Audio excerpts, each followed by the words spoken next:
without further delay, I would like to welcome also all the volunteers from the installation as well as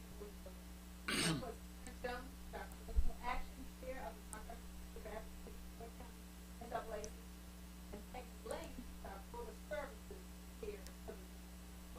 So again, welcome and thank you. Without further ado, we'll get started. Let me add my good evening and welcome. I'm Molly McClintock, and I'm a 38-year resident of Christiansburg, and I'll be serving as moderator this evening. We are here to hear from candidates for Christiansburg Town Council. There are 3 open seats for this election cycle and 7 candidates, 5 of whom are with us tonight. 2 could not make it. That is Jeff Akers and Mike Scarry are not able to join us. In preparation for the forum, candidates were provided with 5 questions. 2 of those questions will be asked of everyone tonight, and all the other questions will come from you. So if you have a question that you've already written and you can wave it in the air, someone will pick it up. And if you would like to ask a question, please ask for a card. We would be happy to have your question. Let's see. If you are watching on YouTube, Facebook, or other social media, unfortunately, we will not be able to receive questions from you, but we're glad you're here anyway. All questions will be screened for duplication and variety, our folks over here, and to ensure that questions asked are relevant to what members of Town Council can do. We're not going to be asking any foreign policy questions tonight. Thank you. Each candidate is going to have 2 minutes to introduce him or herself and tell us why they are running. And after that, I will address questions to the candidates. I will do my best to randomize the order of those questions so nobody feels put upon. And we have 2 folks over here who are going to be helping us keep track of that 2-minute limit. So when there is 1 minute left, the candidates will be notified thusly. 30 seconds with a yellow flag, and then finally, when you are done, 2 minutes up, you're going to get a red flag. Please respect the red flag. At the end of this evening, each candidate will have 2 minutes then to make their closing statements. And during closing statements, candidates, that's an opportunity for you also to address any of the questions tonight that you don't feel like you fully addressed. Okay? So let's get started. We're going to begin with candidate introductions. We are seated in and we'll begin in alphabetical order. So let me ask Mr. Sam Bishop to begin. All right. Evening, everyone. I'd like to thank the NAACP and League of Women Voters for holding this forum. I'd like to thank y'all for coming out. Once again, let's say my name is Sam Bishop. That's what people call me by. You know, why am I running for re-election? I'm running because I have seen this town grow and change over the years. And I think and feel, well, I know I've had a part to do with it, as far as voting the way I vote and listen to people's concerns. So I hope to be open-minded to everyone's questions and the way they feel. A little bit about myself. I've served on town council since 2014. I've served in position of vice mayor 3 terms. And based on that, I've served in several committees, street committee, finance, central business, and so on, fire and rescue committees. I have served 38 years in law enforcement. That been in both the private sector and public sector. So I know how to work with both groups. Oh, okay. All right. And I've also served in the military. I have 21 years experience in the military. 6 of them active duty, 15 reserve time. I retired with the rank of Sergeant First Class. I'm a member of the Christiansburg Rescue Squad. I've served with them 20-some years now. I'm a life member with them. And once again, I love being a public servant. That term can be good or bad, but I consider myself a public servant, and I'm here to serve y'all. Thank you. Thank you. And I neglected to say, please do hold your applause. So thank you, Mr. Bishop. All right, thank you. And Ms. Kim Bowman. Hi, I'm Kim Bowman. First, I'd like to thank Sam for his service to the community. Thank you. I learned about civic duty early in life, and I've always taken that responsibility seriously. My great-grandfather was the Justice of the Peace for a number of terms, And my great uncle served on the Board of Supervisors for Roanoke County for years, and he chaired for several years. And during that time, I lived with him from about 5 to 8 years old, and I would get to go to every meeting and sit beside my uncle. So I learned civic duty very early, and I've always wanted to serve my community in that capacity. And I feel like my life experiences make me actually a perfect candidate. I have 40 years of executive level business experience, and that is across several different industries. I have owned a small business my entire adult life. My husband also has a small business that he has had here in the community for 32 years. And for the past 5 years, I have been a volunteer director of a large nonprofit here in town. And we put over $1 million worth of resources back into this local community each and every year. This year I expect it to be closer to $1.5 million. Thank you very much. Ms. Wendy Glass? Good evening. I'm Wendy Glass. I want to start, first of all, thank you to the League of Women Voters and the NAACP for hosting us. Thank you to everyone who's here for being here. I want to start by telling you a little bit about who I am as a person, because who I am as a person directly impacts who I will be as a leader for you. So I'm a wife to a Marine and a retired police lieutenant. I'm a mom. I'm a grandmother. My family is the most important thing to me, but I also have a great heart to serve people, and I have a great heart for this community. I have a master's degree in management leadership, a bachelor's degree in organizational management and development. I also hold several leadership credentials, such as being a certified executive coach and a senior HR consulting professional. Professionally, I own a small business here in the town of Christiansburg, but I have nearly 2 decades of experience serving in the HR profession. HR professionals exist to serve and be a voice for other people. I spent the last 12 years of my career at the executive leadership level, and I've been successful as a leader because of my ability to connect other people, even when they are opposing beliefs, to a common purpose, while also making solid business decisions. Earlier this year, I had the opportunity to lead a local government leadership academy, and it was my job to teach 30 local government leaders how to lead their teams differently, but they taught me a lot too. They taught me about the rewards and the challenges of being in public service, and that is really what led me here tonight. And so I'm running because I believe that I have the experience and the background to be a positive voice for this community and for each of you. Thank you. Thank you. Ms. Johanna Hicks? So, to say my name, Johanna Hicks. I'm running for re-election this year. I love this community. I've lived here for almost 21, 22 years in the town of Christiansburg. This reminds me of home, and this has become my home. I have 4 beautiful children. I am married to a wonderful husband, and that's here in the room, and we run our own businesses. I also work for private companies. I'm a realtor, broker, sales manager for a machinist company, and I do town council. And I listen to whoever wants to call me, because my town is important and their voices are important. So if you ever want to reach me, you can definitely reach me. I do want to make sure that I continue to bring, not just service to the community, but also solutions to the community. I want to make sure that we're financially able to keep and pay the bills, and make sure that we have a wonderful quality of life and a great public safety in the town. I'm living the American dream in America's best town for sure, and I hope you are too. Thank you. Mr. Steve Huppert? My name is Steve Huppert, and I just want to thank everyone for being here tonight and for putting on this fine presentation here.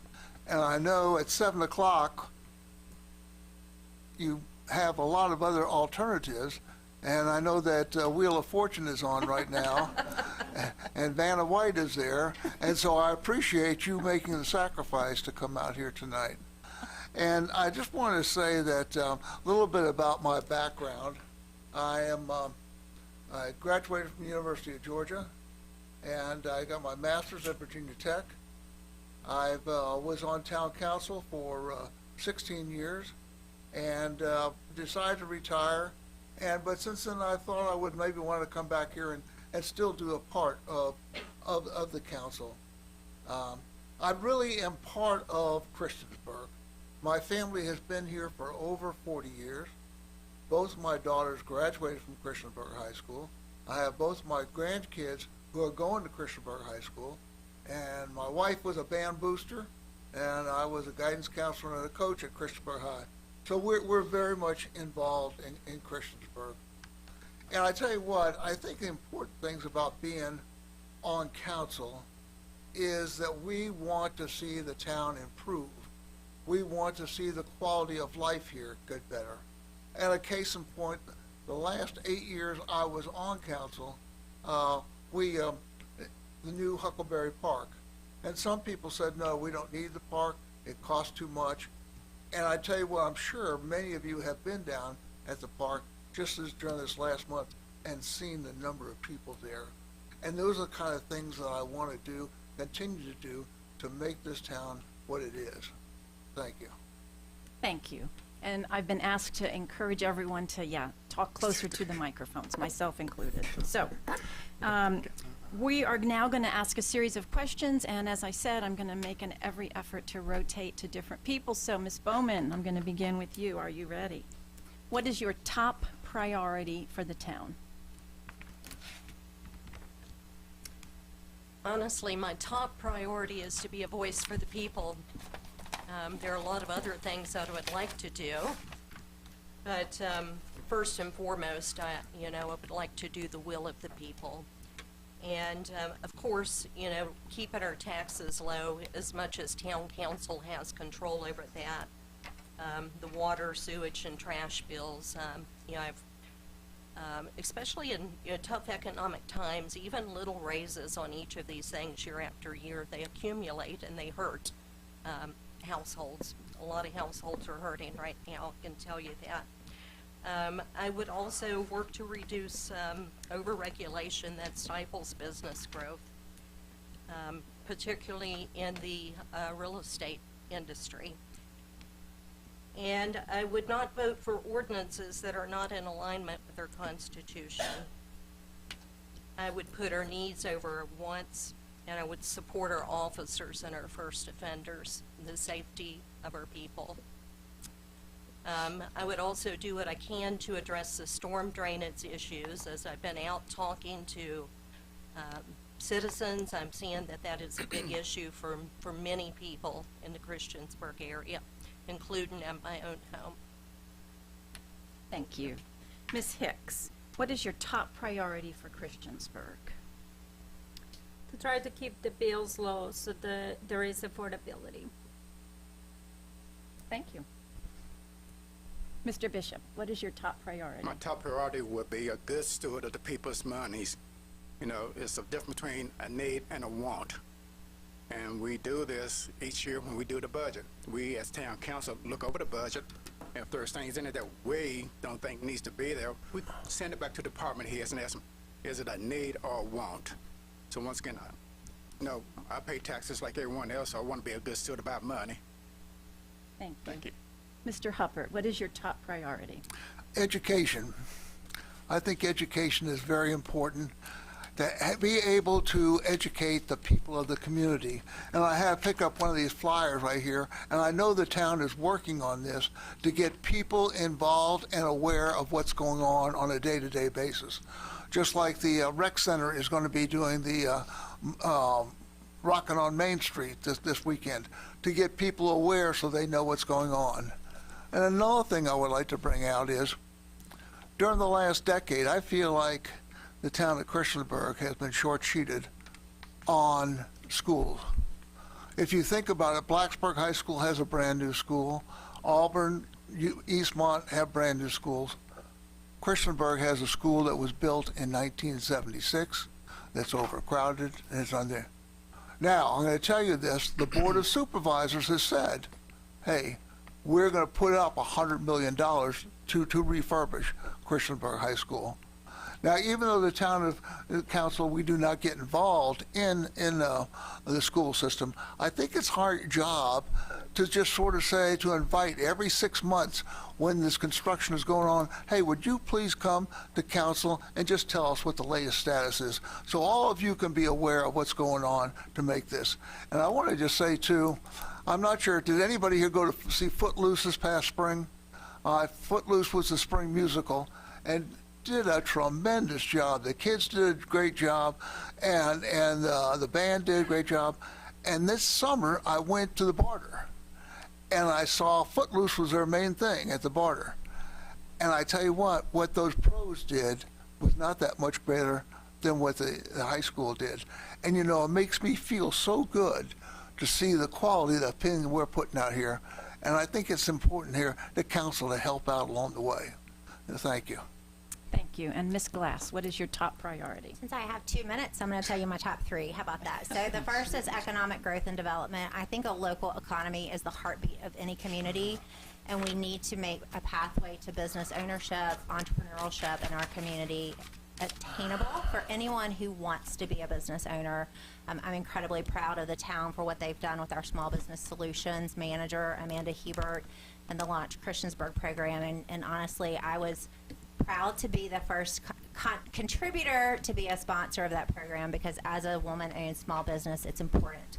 Secondly, fiscal responsibility. My daddy told me when I was young that there's 2 things in life you can depend on, and it's paying taxes and dying at some point. And I've learned that that is true. But when I'm considering personal property taxes, and as a citizen, I expect my legislative body to recognize that that's my money, not theirs, and I will treat your money as though it is your money and use it in a fiscally responsible way. And third, a safe community where we just thrive. You know, we have a high quality of life, I believe, and I would like to see that continue through, you know, continuing to invest in our first responders, improving our response times for emergency needs on the east and northern. I'm very geographically challenged, ask my husband, but the north and east sides of town, and focusing on adequate water and waste programs, as well as continuing to bring desirable amenities like the park, like Hark Rider, and all the things that just make Christiansburg really special. Thank you. Thank you all for respecting your 2-minute limits. I'm so impressed. Okay, the second standard question, I'm going to begin with Ms. Hicks. And it is, as Christiansburg begins work on its comprehensive plan, how will you ensure citizens' voices are heard?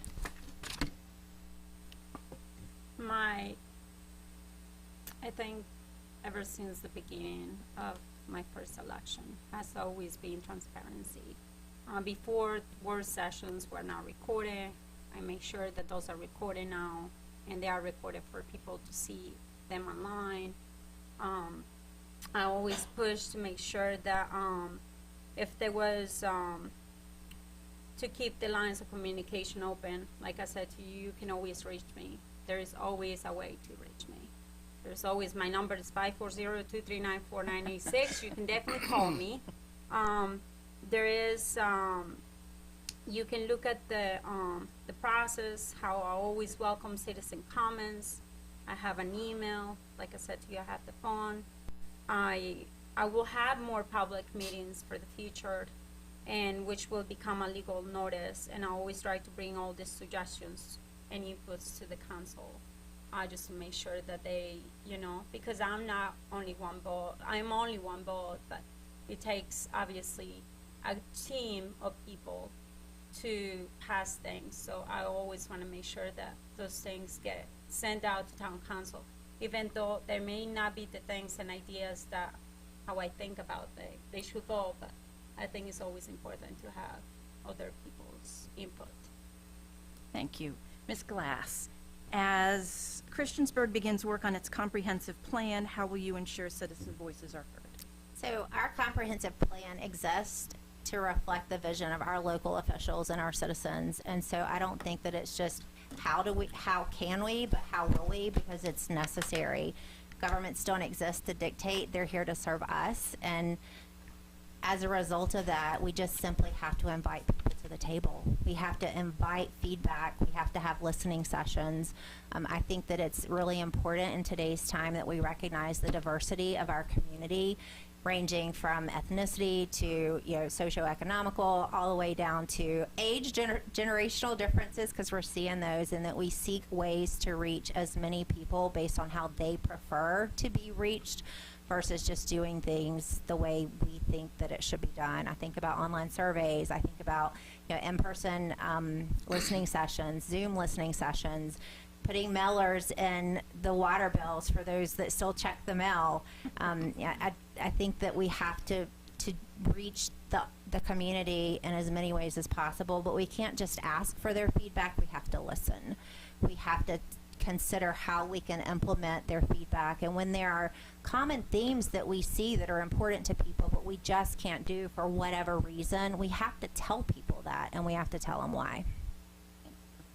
Mr. Huppert, as Christiansburg begins work on its comprehensive plan, how will you ensure that citizens' voices are heard? You know, when Daniel Boone and Davy Crockett came here over 100 years ago, I don't think they had any visions of what Christiansburg was going to turn into.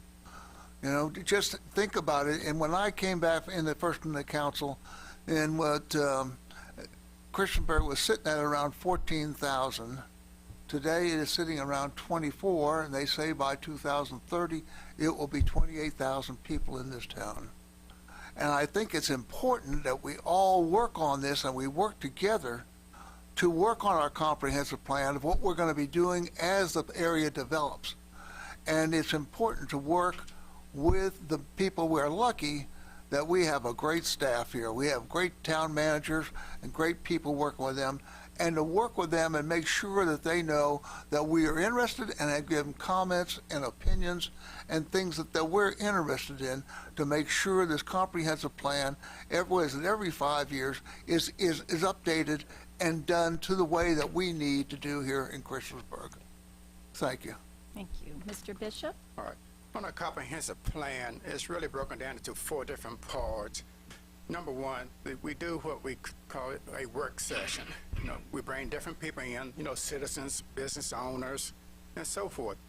And the reason what we can do is send, like Ms. Glass said, send notices out to the people in water bills, invite them to the table, you know, and once they come to the table, try to keep them involved, listen to them, and see what they want to, what they think's good for the town. What are we doing good? What are we doing bad? A few years back, I sat in on one of these comprehensive plan work sessions, and people had good ideas about town. Most of it dealt with downtown, and unfortunately, there's a lot of things we cannot do downtown because we don't know the builders down there. But once again, my thing is, even when we do like special events downtown, let's go out there and set up a survey tent, if you want to call it that, where people come in, you know, give you feedback. Have a, what do you call it, QR code, or that code is called, where they can respond back to it. Go online and fill it out. And my biggest thing is just myself. When I'm out and about, I can talk to citizens and listen. I find that's the hardest thing for some people to do, is to listen. You know, you can talk, but sometimes you got to shut up and listen. I think that's all I have. Thank you. Thank you. All right. And Ms. Bowman? I would like to see a healthy period of time in which the citizens would have to give input. And I agree with both Wendy and Sam that there needs to be multiple ways to communicate that to the public, and for the public to communicate that back to the council.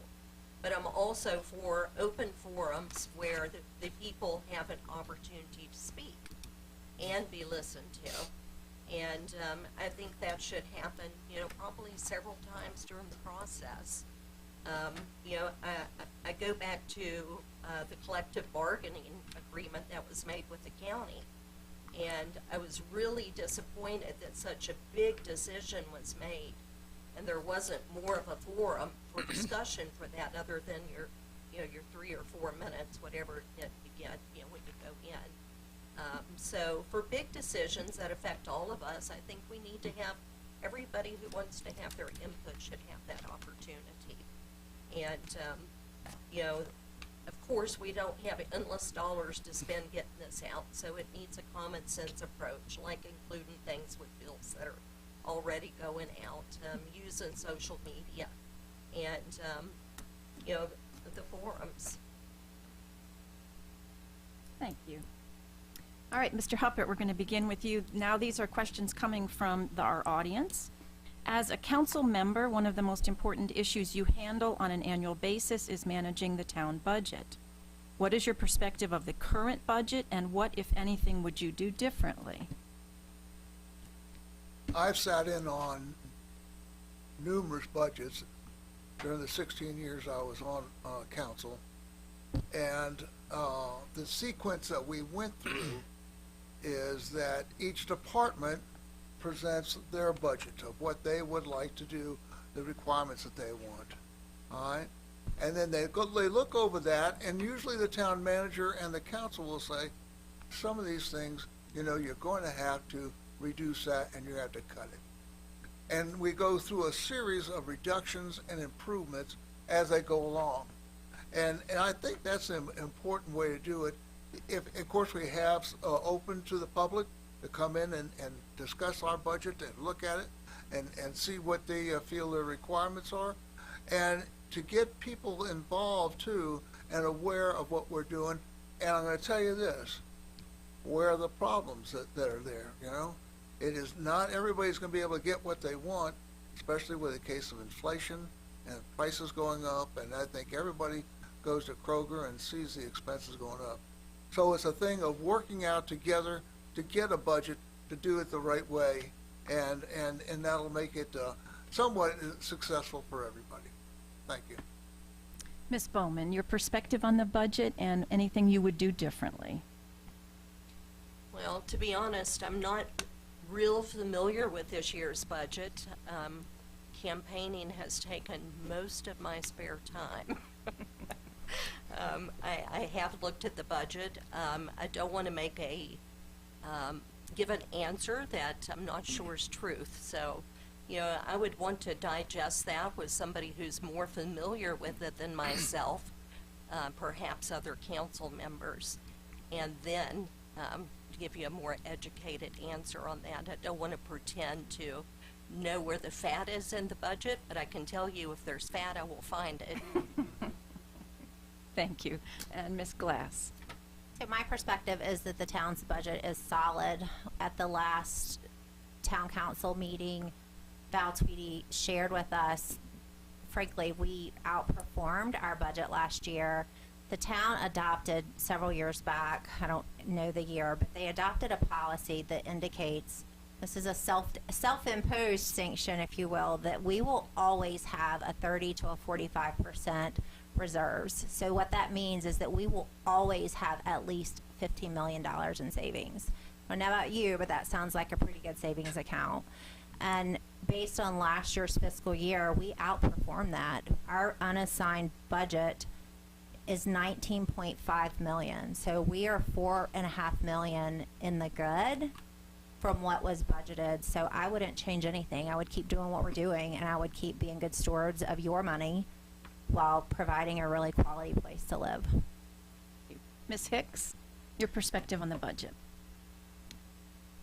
I think it's good right now, but it can always change from time to time. I think that we spend a lot of money and a lot of resources for our town citizens. We spend money on public safety, being probably one of the priorities too here, as well as, you know, quality of life. When you talk about quality of life, it's all these parks that we have. We have 10 parks in the town with an immense amount of, you know, activities to do in the town, recreational center, an aquatic center that is absolutely amazing, probably one of the top ones around here. And then obviously we got the new park now, but with all of that, I do think that we do need to grow and be very conservative too with the budget, that when you make these large decisions, that you continue look at what is it gonna do to our budget.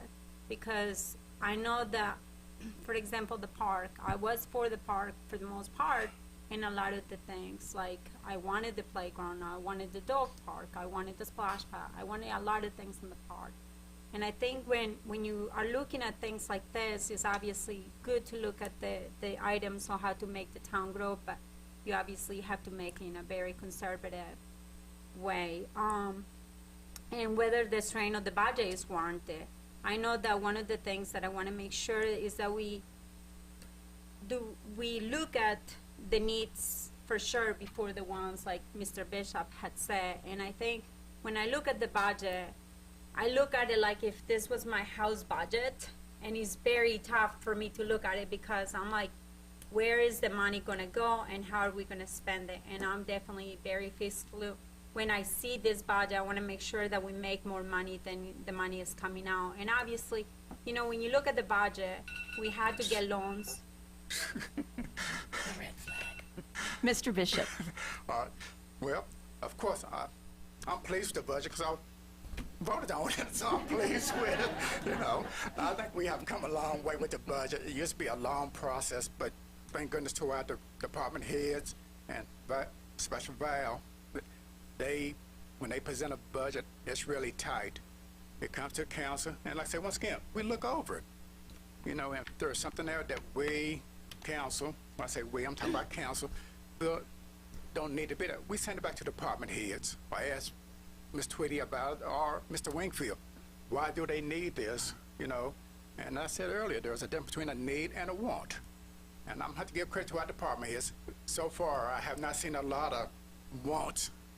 What they put in the budget are things that they actually need to get the job done. You know, keep our streets clean, keep the snow removed, pick up the trash like they're doing today. I mean, these 2 weeks, they're picking up trash. You know, and to me, this is a free public service.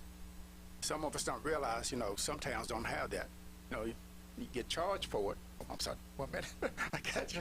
All right, but I'm pleased with the budget. I mean, I wouldn't change anything today. Then next year, who knows? All right. Thank you.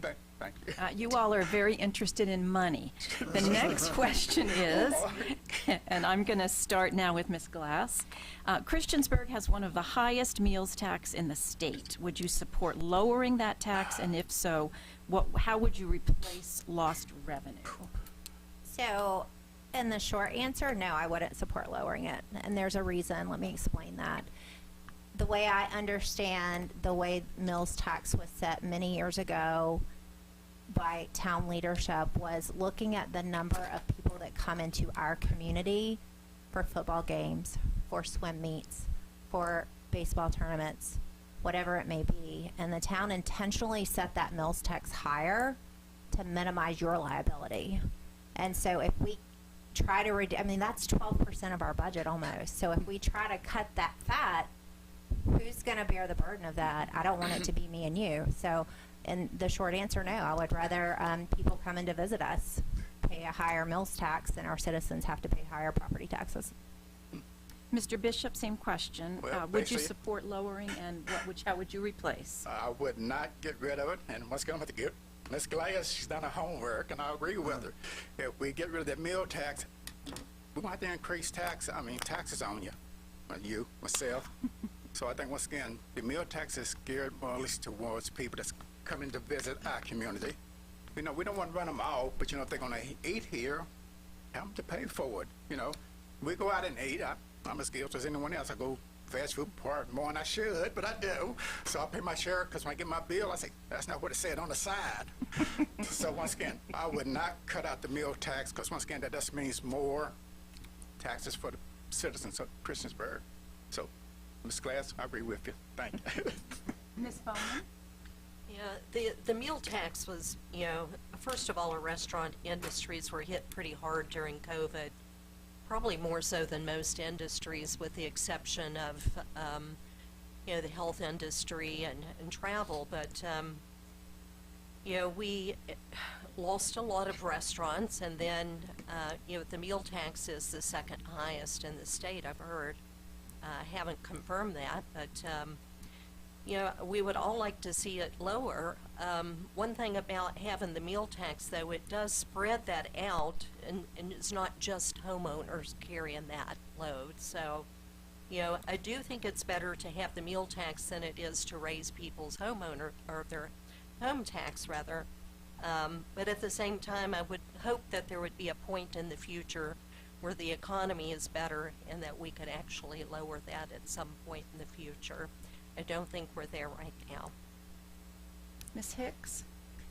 So, I would love a lower meals tax, but we can't right now unless you really want higher taxes for sure. Our real estate tax right now is 14 cents per 100.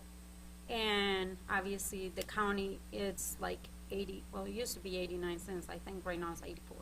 But we really cannot increase. I also think that is, you know, the meals tax is also something that obviously everybody had said that, you know, it is really a choice, not a necessity. If you want to prepare meal, you will go to eat, and you know that you have the meal tax.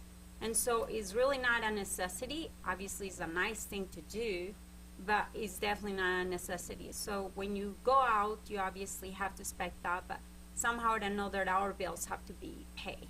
And the way they get paid is we use 11.2% out of, you know, that's 11.2% out of our budget, and obviously over $9 million coming in meals tax for the town. Thank you. And Mr. Hubbard?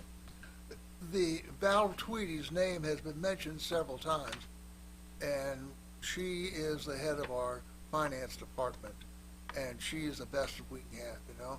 She has done a tremendous job over the last 20 years, and we are very lucky to have her. And we talk, of course, she is a head of our, if you want to call it our bookkeeping. But the meals tax, you know, we need to have that. There are so many other things that the town has to support. Our roads, our utilities, there are just one thing after another, and all these things are costing more money by the time. And so we need something like this, just so we don't have to go up and raise the real estate taxes, do the different things like that, and give you people what you want in the town. You want roads that are solid, you know, you want garbage pickup, you want all these things that are costing us more and more. And by using really the meals tax, in a way, it's sort of our cash cow, just to keep us and financially in good shape. And so I would not encourage decreasing that. And our hotel fee is along the same idea too, and people coming in, and it's just a good way to keep everything going. Thank you. Mr. Bishop, I'm coming back to you with the next question. What is your plan to address conflict among council members? Okay. What is my plan? Well, number one, if there's conflict, it needs to be not shown during public events. If we have a conflict, a special personal conflict, let's do it behind closed doors. You know, do we have to agree? No, but there's a time and place to show how you feel. What I would do, if I get involved, just talk to them and ask them, bring it to the attention. If you have personal conflicts, don't do it publicly. It's embarrassing. It makes us look like we don't know what we are doing. So keep your personal life personal. We're going to have conflicts. I mean, well, maybe disagreements. You know, I might not agree with Ms. Glass on a budget item, but I'm not going to get up here and call her names and stuff like that. You know, that's just the way I am. You know, if I got something to say, I'm going to say it politely, and then we can go behind closed. Gotcha. I saw that. We can go behind closed doors and talk about it more. But I just think myself is try to keep everyone calm as possible. You know, some people get offended with that. So sometimes it's a lose-lose situation. But I would try my best just to keep people as calm and as professional as we should be. Not can be, should be. Okay. Thank you. Thank you. Ms. Hicks? I really think that when you come to town council, sometimes it really feels like you're obviously in an atmosphere that it kind of doesn't feel like teamwork. And that's the atmosphere that everybody should have when you join a council, because the reality is you will have to work together one way or another. And I think one of the things that comes down out of this, that everybody deserves respect. And no matter from where you're coming from and who you are and what your opinions are, that everybody deserves respect. Because the reality is, I will never make everybody happy. I cannot really tell you this. I'm sitting here. And you're always going to make somebody happy and somebody not happy because you passed something that somebody was not happy about, and vice versa. But I think at the same time, you really have to keep the hat and think this other human being that is here is actually spending the time with you to make a difference, or hope to make a difference. And I just really, I'm here because I want to make a difference. I want to make sure that I'm involved in the community, and it is not because of myself, and I want people to know this is all about the citizens of this town. Mr. Hubbard? It sounds like an easy question, but it's not. And having everybody work together at times is very difficult. But I think the important thing is for everybody to have an opportunity to have their opinion, to say what they feel about it is, and have the other people listen to what they have to say. I think that's very important.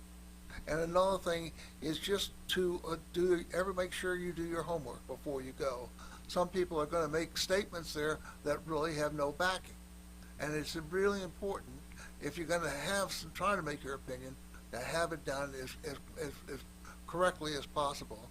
And I think too, it's just some people on council, they will not even talk to the other person on the council, before a meeting or after a meeting. It's just, they're wiping them out, and they don't want to hear what they have to say. So I say communication. The communication is so important in anything you do in life, and everybody knows that, and council is certainly one of those. Thank you. Ms. Bowman? Yeah, I would really like to see some dignity and respect restored to this town council. I've sat in on several meetings where I haven't really seen that. And I believe everybody deserves respect, especially in a professional setting. Everybody up here's worked hard to get here. And, people need the respect that's due them. Do I agree with everybody? Not usually. And it's probably not going to change. But, we can agree to disagree and treat people with dignity and respect. And I would do that and expect the same. Thank you. Ms. Glass? So, interestingly enough, I'm certified to teach people how to not have conflict or to manage it effectively. And so I might use some of my training to help with that. But aside from that, you don't spend almost 20 years in HR and be respected and trusted if you don't know how to manage really difficult situations. And so I will certainly rely upon that. And for me, it comes back to remembering why you're here. Serving that mutual purpose and keeping that foundational as to why those people sitting in these chairs are here, and really establishing trust amongst the group, so when someone does step out over that boundary, that we can safely say to someone, that may have been a lot of line in private, and again, having that respect and dignity is really important. Thank you. Ms. Bowman, I'm coming back to you with the next question. How can you, as a council member, work with the town, its residents, and regional partners to reduce methane, a greenhouse gas produced in landfills?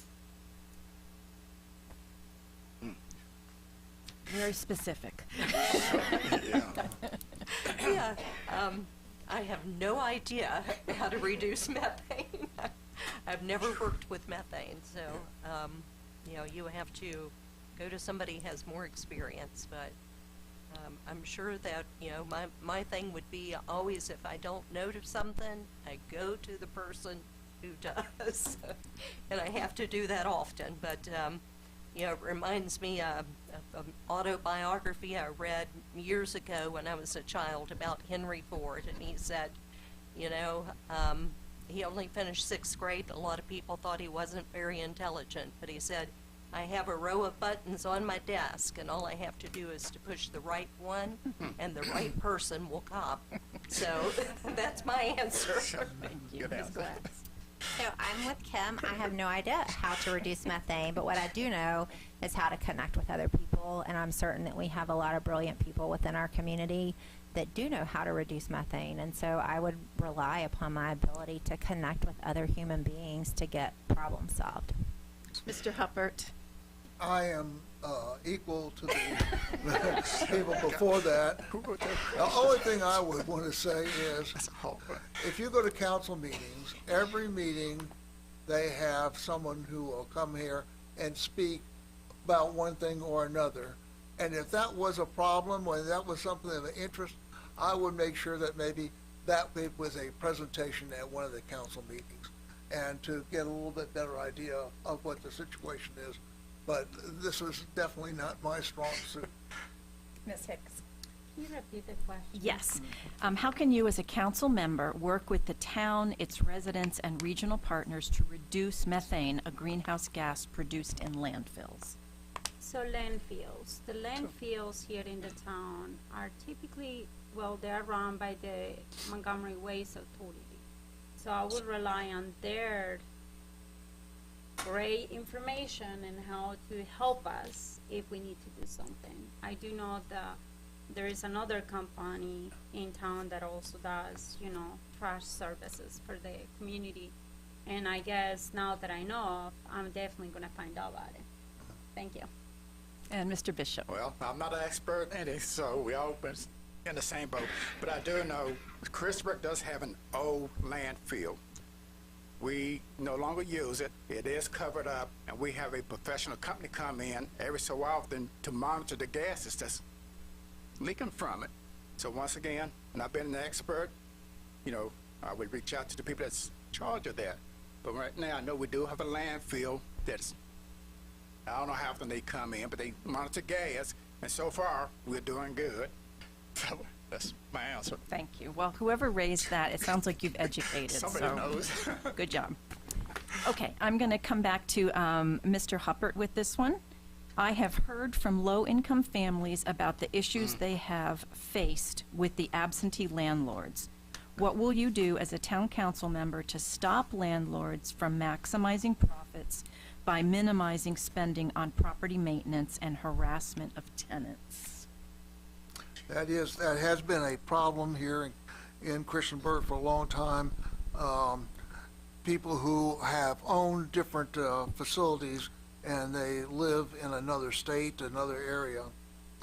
I would like to say here, concerning housing, if you are looking for a better place to live and how to control that, right here in Christiansburg, I'm not sure if you saw it, but the was just recently approved $1.8 million was approved for low-income housing here in the New River Valley. And if you have a tenant that cannot, go along with that, then there's also right here in Montgomery Museum, they have the Housing Connection, which is a connection between low-income housing and people. And so we need to maybe get people to work and go to an area that would be better for them. You can maybe even talk to a real estate agent. You can talk to different people to move to a better situation. These people are people who don't live in town. It is very, very hard to monitor them. But I would increase, if somebody is having a tremendous problem there, to try to find another solution to the cause. Thank you. Thank you. Mr. Bishop, do you want the question again? Please. Yeah, it's a long one. I have heard from low-income families about issues they have faced with absentee landlords. What will you do as a town council member to stop landlords from maximizing profits by minimizing spending on property maintenance and harassment of tenants? All right. Well, one, I know if there's properties that's here in town, and especially if those properties are going downhill, we as a town will notify the property owners that they need to come and fix up the properties. So a lot of times it's not the tenant's fault that he or she cannot afford to fix my house that I'm renting to you. Is it their responsibility? No, it's the property owner's responsibility. So once again, we will reach out to that property owner if we can find a good address and tell them what they need to do. If they don't do it for us, like say, cutting the grass like it should be, we, the town, will cut and send them a bill. And unfortunately, sometimes we have to condemn a home because it's in such bad shape.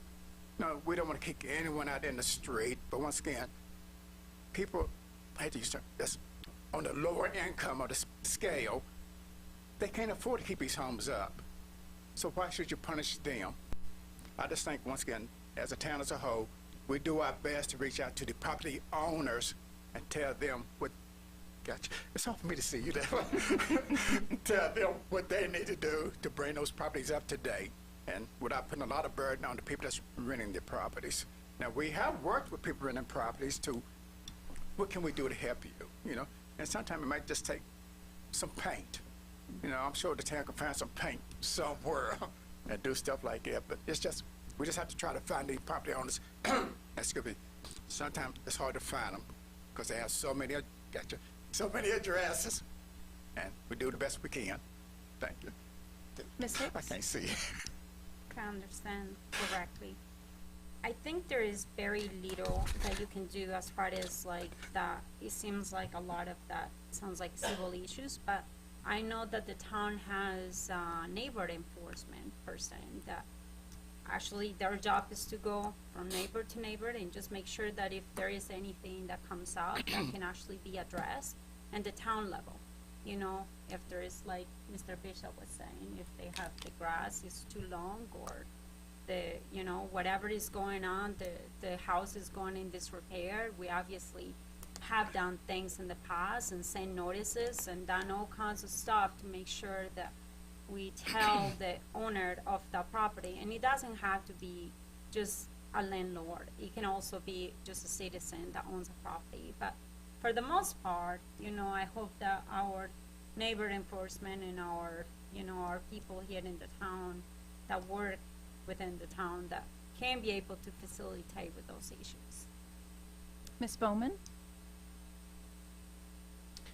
I would agree with what Sam and Johanna both said, that we can't fully hold them accountable, but things that the town's able to do, like mowing grass and requiring improvements to the outside or making that a house, sure as a house is sound to be lived in, are all appropriate. I own rental property myself, and I understand how hard it is to collect rents and the expenses that go along with that. But when you have an out-of-state property owner, it does make it difficult. More so than that, though, what I'm seeing right now is people being pushed out of their current housing because of sweeping rent increases and given very little time to find other housing. And I've encountered numerous newly homeless people at my nonprofit over the last 2 months because of this. Unfortunately, 3 of those families have been in their 60s and should be looking forward to retirement, not homelessness. And Ms. Black? So I think that the integrity of elected officials is really important, and I believe that when elected officials start stepping outside of the lane in which they're entrusted to be in, it causes trust issues. When it comes to property management, property ownership, I don't see that as a government responsibility. I think that that doesn't mean that we can't be compassionate and we can't help guide people in the right direction, but I do not see poor landlords, high rents. Those are not within the responsibility of government to dictate, because that's overreach in my opinion. Thank you. Let's see, we'll start with Ms. Hicks. What is the most pressing financial issue facing Christiansburg? Financial issue? Mm-hmm. Probably our sewer plant. We just took a loan for over $60 million.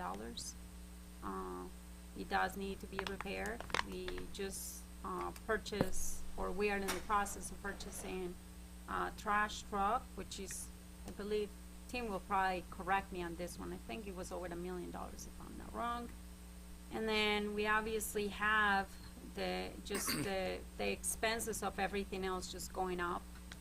just like for everybody else, things are going up. The things for the town obviously do go up as well. Ms. Glass, what is the most pressing financial issue? The most pressing financial issue that Christiansburg is facing right now is an HVAC system at the Aquatic Center that's reached its end of life. It's a $7 million project to replace it, but if you think about the millions and millions of dollars that Aquatic Center brings into our community, it's critical that we get it replaced so that we don't lose a lot of other income within this community that, as I said, local economy is the heartbeat, and the Aquatic Center contributes to it greatly. Ms. Bowman, what is the most pressing financial issue? It depends on who you ask. Most homeowners think it's infrastructure issues like our roads and water runoff issues. Business owners might think it's something different, but I think we need to work on some of our infrastructure. We've did a whole lot of spending on parks and rec, and that's all great, but infrastructure is very important. Mr. Bishop? All right. The Aquatic Center is a big problem right now, but I'm going to go a different step. Right now, our wastewater treatment plant is in need of major repairs. Right now, we're more or less using Band-Aids to keep it running. So it's going to take us millions of dollars to get it up to date, which we're doing piece by piece. So once again, without that wastewater treatment plant, we're going to be in bad shape. I almost said something I didn't. So we're going to be in bad shape. So to me right now, that is our biggest thing that we need to work on is the wastewater treatment plant. All right. Mr. Huppert? You're going to have to put it there. It's a hard question to answer because there are so many financial responsibilities that the town has. The cemetery does not make money. The Aquatic Center does not make money. The rec center doesn't. The new park doesn't make money directly by us, but the people who come in, who spend their money at the restaurants and hotels, brings and generated different money. Also, you're talking about the water plant. There's just so many areas, and it is so important for council and for the staff here to keep all those considerations in mind so that we can handle this situation and handle it as well as we can without raising taxes, without doing anything like that. So inflation has made it tough on everybody, but it's a problem that different companies, that we can work out and keep in line, if we do it correctly. Thank you. I want to thank all of you for your very insightful questions. There are more than we can do, but we're going to move to closings now. And at the end of this, you'll finally be able to applaud, so get ready. We're going to begin with Ms. Bowman. Your closing statement, please.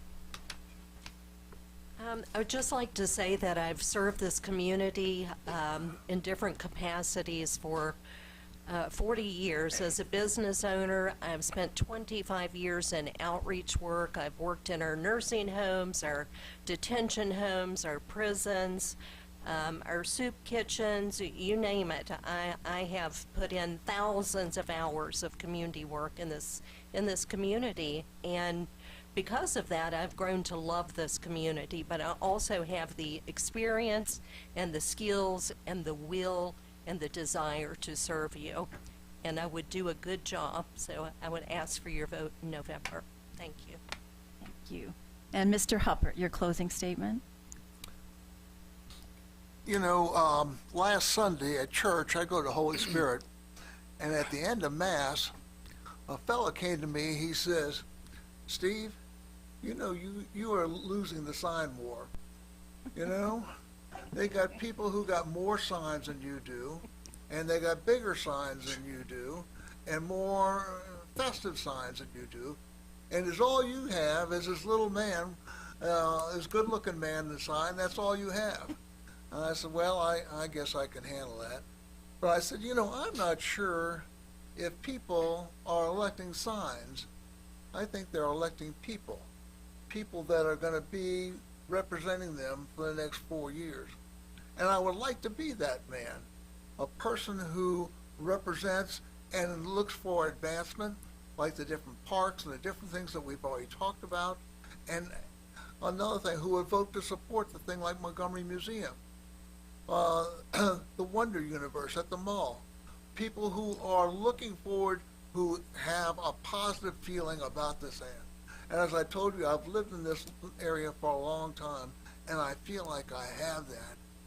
And I think everybody who knows, who was with me for the 16 years I was on council, that I have the passion to help Christiansburg as much as I can. And I want to add one little point here. Yeah. Can I do this out of context? Just a little bit out. I just wanted to add here, I'm not sure if everybody knows, but you can vote any day you want to now, you know? You don't have to wait till November 7th. And you can go to the Office of Elections, which is right over there by Food Lion and Pizza Inn, Little Caesars. And they're open every day from 9 to 5. And they're going to be open 2 weekends on Saturday the 28th and the 4th of November. Thank And, you. you know, Okay, thank you. Ms. Glass, your closing statement. So yeah, I shared with you all earlier, the reason that I'm running for town council is to bring my expertise and experience and to be a positive contributor to our community. I told you that my family is my priority, but as your councilwoman, you and your family will also be my priority. Your lives and your livelihoods matter to me as much as mine and my family matter to me. And I'll say that while leadership, experience, and education, they're not a requirement to be on council, I know that I certainly want someone representing me that has the ability to look at things not only from a human view, but also from a business perspective. And so with that, I will just say that, you know, I have a heart of service. I want to serve this community, and you can expect that I'll be dedicated and committed to it. And so with that, I am asking that you vote for Wendy Glass on November the 7th or sooner, as Steve pointed out. Thank you. Ms. Hicks, your closing. I appreciate the last almost 4 years that you guys have allowed me to be here. I appreciate every minute. I'm grateful to be here. I would love to continue to be here. Not because I would rather do something else, but my community is important. The sacrifices that I make here, it does take sacrifices to be here. I have 4 children, businesses, everything behind this little mine over here, but I am committed. I want to serve as a community. I want to continue to, I think about this service, not just as a service, but also is a lot more than that. Whoever is running for this position is definitely not running for money, because we barely make peanuts in here. But we do it because we cared. And whoever wins in this election, I hope that they understand, or that, you know, this is an important position in council, in town, but it's also more than that. It's a special place where you can really make a difference. So I hope you vote for me on November the 7th. Thank you. Thank you. And Ms. Bowman. Did we already do your? I beg. Happy to speak up. Is it you, I.O.? I beg your pardon. That's okay. Mr. Bishop. No problem, no problem. Like I said earlier, most of my adult life I have been, quote, a public servant. It's just in me. You know, my parents were, so am I. I came on board in 2014. It took me many tries to get on town council, but I didn't give up. When I believe in something, I'm going to fight for it, you know. No, you don't have to agree with me, but I'm going to fight for what I believe is right. I would love to keep serving this community. I live in this community most of my adult life. You know, I can move somewhere else, but Christiansburg is where I want to be. It's where I'm going to be today. Even when they put me away, I'm being Christiansburg. So once again, I ask for your support. This, as Steve said, from now to November the 7th. And once again, if you have any questions, you know, you can look me up on the town's website. My phone number's there. My email's there. You see me walking on the streets or driving on the streets, wave at me. I'll pull up and talk to you. You know, I may not have the right answer, but I will surely try to find it and get back with you. Once again, thank you for your support. Thank you. And let's thank all of our candidates for their thoughtful answers.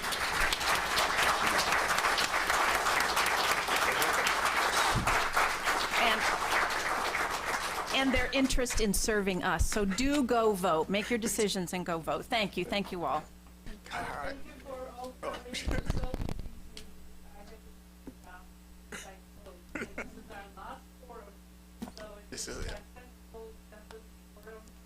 seven organizations focus, all those and volunteers for part of the time, and it's attending and following the school. And thank you all for coming and participating to our classes, thank you to our supporters, and have a wonderful All righty. Well, it was nice sitting next to you.